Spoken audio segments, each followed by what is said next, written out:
Hello guys नमस्कार। मैं हूं विनीत कुमार और आप देख रहे हैं हमारे यूट्यूब चैनल दृष्टि में पढ़ा। दोस्तों, जैसे कि आपको पता होगा कि अभी पीजीटी और टीजीटी यानी यूपी पीजीटी और टीजीटी का एग्ज़ाम होने वाला है। साथ ही साथ जून में फिर नेट का एग्ज़ाम होगा, यूपीएससी भी होगी और भी बहुत सारे एग्ज़ाम्स होंगे। तो ज्योग्राफी से जो क्वेश्चंस मूलतः पीजीटी और टीजीटी के स्टूडेंट्स जो ज्योग्राफी से हैं या नेट कर रहे हैं उनके लिए ये वीडियोस काफ़ी महत्वपूर्ण होने वाली है, क्योंकि अब हम डेली प्रैक्टिस यहाँ करने वाले हैं क्वेश्चनों की। तो आज की इस वीडियो में हम चर्चा करेंगे कुछ महत्वपूर्ण प्रश्नों की। वीडियो जो आपको सुबह सुबह रोज मिल जाएगी, प्लेलिस्ट भी नीचे आपको डिस्क्रिप्शन में देखने को मिलेगी। आप प्लेलिस्ट से भी इन सारी वीडियोज़ को देख पाएंगे और भी बहुत सारी वीडियोस हैं ज्योग्राफी की। आप डिटेल से अगर पढ़ना चाहते हैं तो वहाँ विजिट कर लें, आपको नीचे डिस्क्रिप्शन में भी मिल जाएंगी सारी वीडियोस की लिस्ट। तो चलिए शुरुआत करते हैं आज के पहले क्वेश्चन से। आज का जो हमारा पहला क्वेश्चन है वो कह रहा है महाद्वीप का वह भाग जो महासागरीय जल में डूबा रहता है क्या कहलाता है।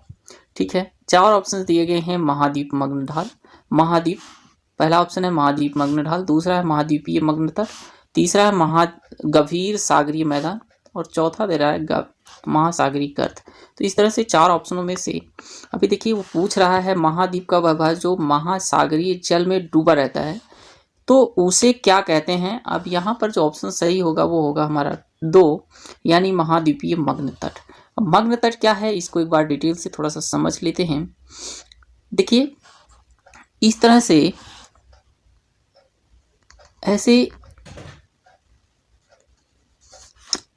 एक ये है सी लेवल और यहाँ तक ये जल भरा हुआ है।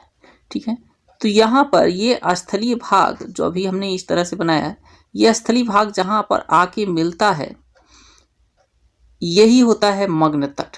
क्या होता है? मग्न तट। और मग्न तट जो है यह मिला होता है जहाँ स्थल और जल दोनों मिलते हैं। तो मग्न तट यहाँ पर सही ऑप्शन होगा।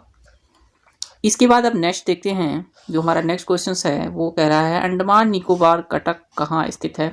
तो बहुत इजी है ये क्वेश्चन और इसका ऑप्शन है ए, हिंद महासागर में। चलिए क्वेश्चन नंबर 3 देखते हैं। क्वेश्चन नंबर 3 कह रहा है मग्न तट पर जल की औसत गहराई पाई जाती है। जी हाँ, ये क्वेश्चन बहुत इंपॉर्टेंट है। तो मग्न तट की जो औसत गहराई होती है वो होती है 100 फैदम के आसपास।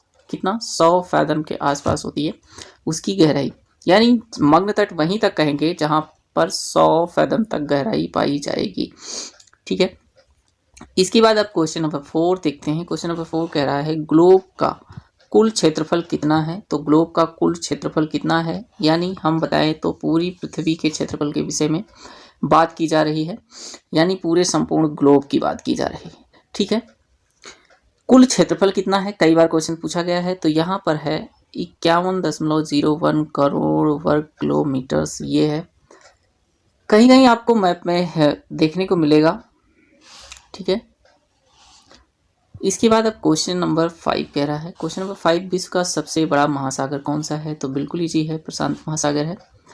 इसके बाद अब क्वेश्चन नंबर 6 कह रहा है। क्वेश्चन नंबर 6 कह रहा है संपूर्ण महासागरीय क्षेत्रफल के कितने प्रतिशत भाग पर गंभीर सागरीय मैदान पाए जाते हैं। इंपॉर्टेंट क्वेश्चन है। कितने पाए जाते हैं? तो ये पाए जाते हैं 75.9%। 75.9% भाग पर गंभीर सागरीय मैदान पाए जाते हैं, यानी सागर के जो ये मैदानी क्षेत्र है ना, ये वाले क्षेत्र, इनको हम गंभीर सागरीय मैदान क्षेत्र कहते हैं। और ये सागर के टोटल जो एरियाज है उसमें 75.9 यानी लगभग 76% ये एरियाज पाए जाते हैं। इसके बाद अब क्वेश्चन नंबर 7 की बात करते हैं। क्वेश्चन नंबर 7 कह रहा है समुद्र की औसत गहराई है कितनी है। समुद्र की औसत गहराई कई बार ये क्वेश्चन पूछा गया है एग्जाम्स में और रिपीट भी होता रहता है, तो आप इसे नोट डाउन कर लें। 3800 मीटर्स यानी 3800 मीटर्स औसत जो गहराई है समुद्र की देखने को मिलती है। वैसे सबसे डीप भाग की बात करें तो 11,033 मीटर सबसे ज़्यादा गहरा भाग, जिसे हम मैरियाना ट्रेंच के नाम से जानते हैं। क्या? मैरियाना गर्त के नाम से जानते हैं, प्रशांत महासागर में स्थित है। ये भी पूछा गया क्वेश्चन है, तो याद रखें इस चीज़ को। अब क्वेश्चन नंबर 8 की बात करेंगे। महासागर तल के आधार पर निम्नलिखित 4 भाग हैं, सर्वाधिक तल किसके द्वारा घिरा है? तो अभी क्वेश्चंस पहले ऊपर आया था, सर्वाधिक तल किसके द्वारा घिरा है, तो ये घिरा है महाद्वीपीय मग्न तट से। देखिए अभी यहाँ पर महासागरीय तल की बात कर रहा है, के आधार पर कह रहा है, ठीक है। तो महासागरीय तल के आधार पर जो है वो महाद्वीपीय मग्न तट सर्वाधिक एरिया में हमें देखने को, सॉरी क्या था इसका जो राइट आंसर होगा वो होगा महासागरीय गंभीर मैदान, अभी हमने पहले आपको बताया था।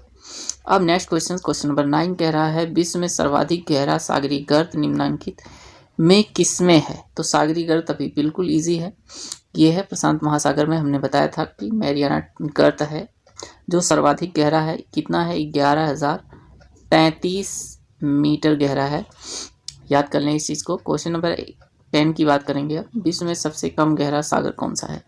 तो यहाँ पर ये 4 ऑप्शन दिए गए, इन 4 ऑप्शनों में से हमें बताना है कि विश्व का सबसे गहरा, कम गहरा पूछा जा रहा है, कम गहरा सागर कौन सा है? तो ये है पीत सागर, क्या पीत सागर। इसके बाद अब बात करेंगे नेक्स्ट क्वेश्चन की, क्वेश्चन नंबर 11 की। क्वेश्चन नंबर 11 कह रहा है आयन मंडल की परतों का नामकरण किसने किया?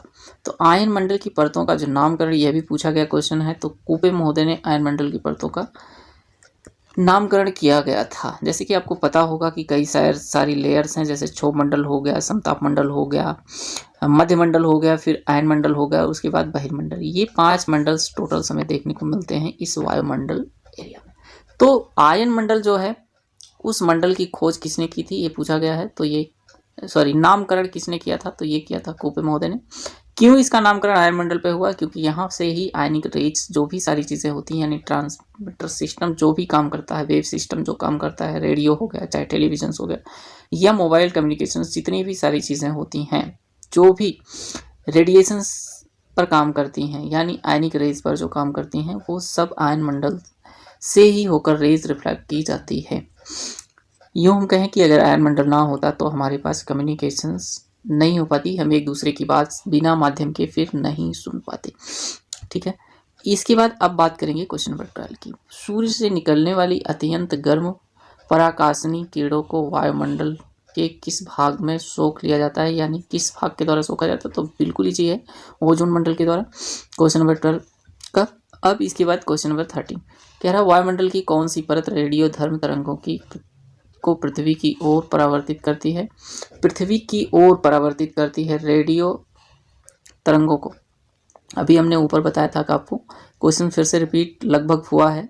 तो ये हुआ आयन मंडल्स। अभी हमने बताया कि जितनी भी रेडियो तरंगे होती हैं वो सभी यहीं से रिफ्लेक्ट की जाती हैं पृथ्वी के वायुमंडल। फिर इसके बाद अब बात करेंगे वायुमंडल में ओजोन। वायुमंडल में ओजोन क्या? वायुमंडल में ओजोन स्तर के अवक्षय का कारण निम्न में से कौन सा रसायन है? तो ये भी क्वेश्चंस कई बार पूछा गया है और मोस्ट इंपॉर्टेंट क्वेश्चन है। तो क्लोरोफ्लोरोकार्बन, जिसे हम CFC कहते हैं, ठीक है, इसके कारण ओजोन परत में क्षरण हुआ है। और ये पूछा गया है कि सर्वाधिक क्षरण जो देखा गया है, छेद, वह कहाँ देखा गया है? तो आर्कटिक, जो अंटार्कटिका जो क्षेत्र है हमारा बर्फाच्छादित क्षेत्र, वहाँ पर हमने देखा है इस चित्र को, ठीक है।